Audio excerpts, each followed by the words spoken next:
Now it's time to discover what the wealthy know, what the rich teach their children that the poor and middle class don't. Let's first begin by discussing the wealth principle of being rich. You see, the definition of rich is when your passive income is greater than your living expenses. And passive income can be described as the income that you receive from not working your job, like residual income. See, when the income that you receive from not working your job is more than it costs you to live, you really are rich. So let's examine the structure of every job. You see, every job is structured this way. At the top, you always have an owner or a CEO who makes more money than the president, who always makes more money than the vice president, who always makes more money than the middle managers and supervisors. And in that big area there, the people that do all the work, those are the employees or the staff. And oftentimes they feel like slaves. Really, folks, they're slaves to a clock. See, they have a certain time they come in, a certain time they get off, a certain time they go to lunch, a certain time they better be back. And they're going to do this for 20 to 40 years. Then that special day comes and they get to retire with half the income they were earning in the first place. Well, think about this. This is the structure that most people are living their lives with. Well, folks, think about this. When you start a job, typically you start at the bottom, working your way up. You're coming in early, staying late, shooting for that big promotion, working your way all the way up to the middle. See, rarely have I heard the story of the employee that started at the bottom and worked their way all the way up to being the CEO. Well, let me ask you, given the choice between the bottom,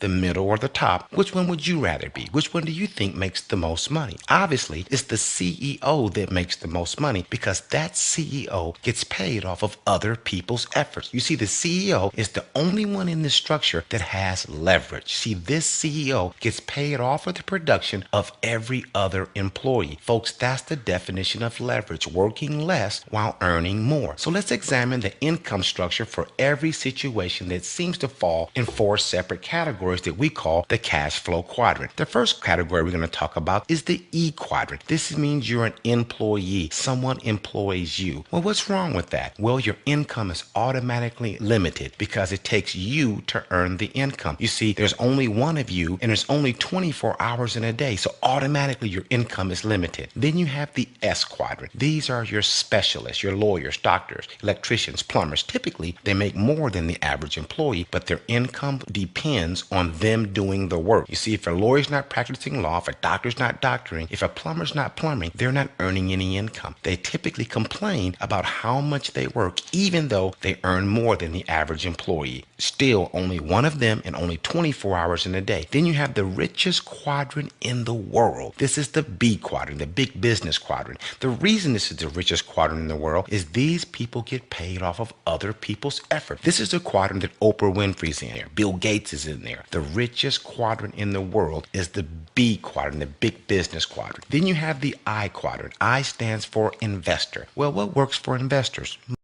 Typically, if you don't have any money, you can't be a very good investor. All we want to show you folks is how you can go from the E quadrant to the B quadrant, perhaps the S quadrant to the B quadrant, which is the richest quadrant in the world, how you can do it all for the price of a cell phone. And then that quadrant leads to the I quadrant. Folks, what we want to do is look at a study of 100 people ranging from ages 20 to 65, 45 years in the working environment. Look at that. The top 5% stand alone. They're rich and financially independent because they own their own business. The bottom 95 had one thing in common. They had a job.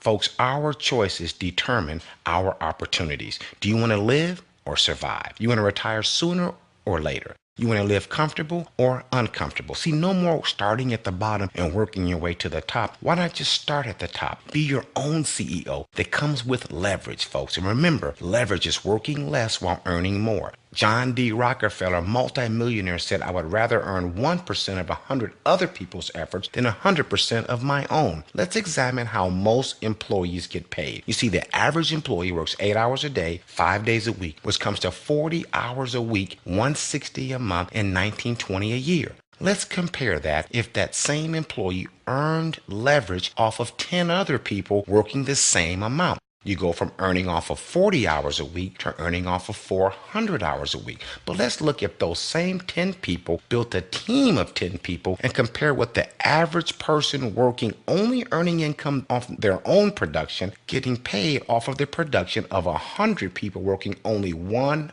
hour per day. Now you can clearly see how some people get paid more per month than others earn all year. Folks, it all has to do with leverage. Let's suppose your boss came to you and said, we have a new way of doing things around here. We want to raise the company's profitability, cut costs, and pay our employees more. We no longer want you to show up here at work. You can do all your work from home and we'll send your checks to your house. We're so positive that this will help the company that we would also like for you to find other people that want to work from home, and we'll pay you some of what we're paying them for finding them. Folks, this is going to give you true leverage. But let's take it a step further. Say there was no boss, that you were the boss. Folks, that's what we're talking about. Earning a serious income from word of mouth advertising. Network marketing has proven itself to be a viable and rewarding source of income, says all these millionaires and billionaires. So now that you have discovered what the wealthy know, now you understand that the harvest is plenty.